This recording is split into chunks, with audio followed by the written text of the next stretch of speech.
Now we come to the second part of the chapter 2 of the great book series, Story of Civilization, part 2 by Arjun Dev sir. The next second video of chapter 2.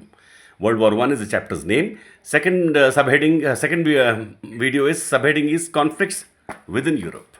So we have seen the causes of war till now, the conditions how they were.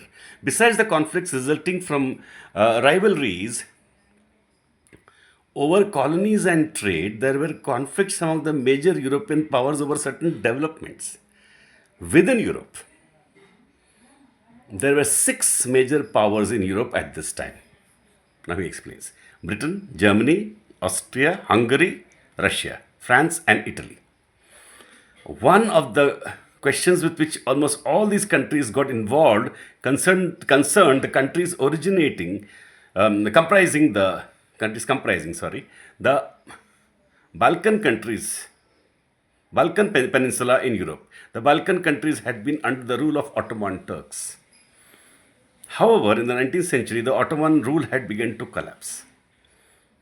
There were revolts by various nationalities for independence. The Russian Tsars hoped that these areas would come under their control once the Ottomans were ousted from there. They encouraged a movement called the Pan-Slav movement, which was based on the theory that all the Slavs of Eastern Europe were one people. Many areas in Austria-Hungary were inhabited by the Slavs. Russia therefore encouraged movements both against the Ottoman Empire and Austria-Hungary. The major Balkan country, Serbia, led the movement for uniting the areas inhabited by the Slavs in the Ottoman Empire as well as in Austria-Hungary. The Serbian nationalism was encouraged by Russia. Other major European powers were alarmed at the growth of the Russian influence in the Balkans. They wanted to check the Russian influence, while Austria-Hungary had plans of expansion in this area. So Austria-Hungary had expansion in this area.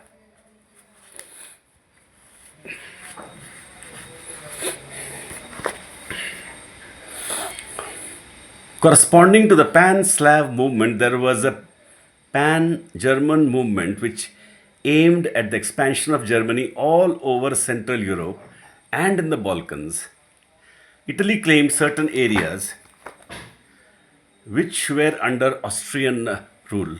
France hoped to recover not only Alsace-Lorraine, which she had lost to Germany in 1871, but also to wreak vengeance on Germany for the humiliating defeat that she had suffered in the war with Germany in 1870-71.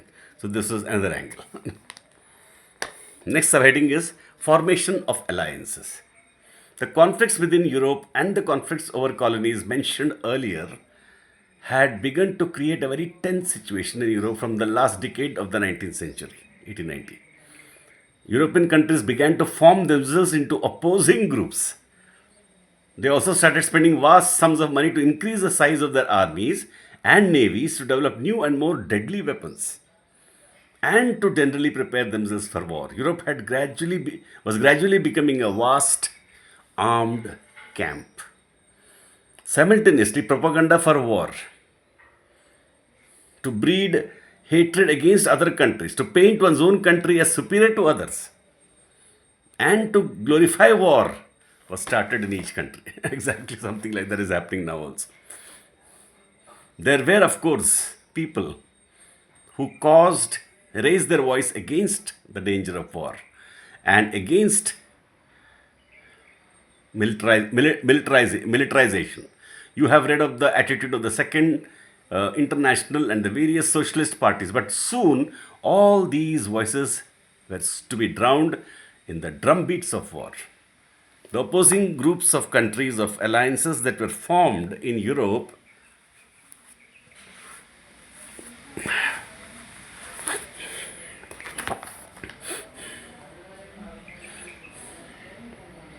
not only added to the danger of war, but also made it inevitable that when the war broke out, it would assume a worldwide magnitude.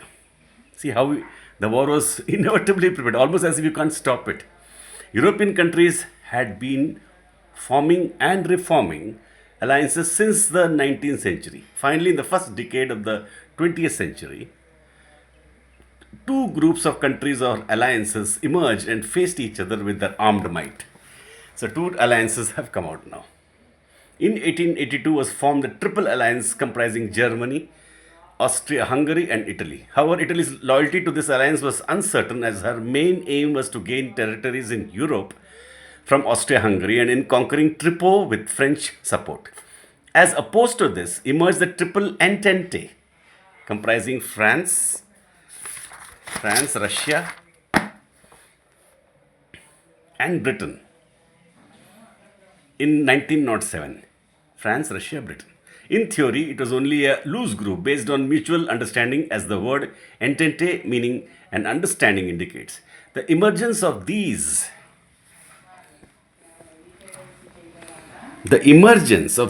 two hostile camps made it inevitable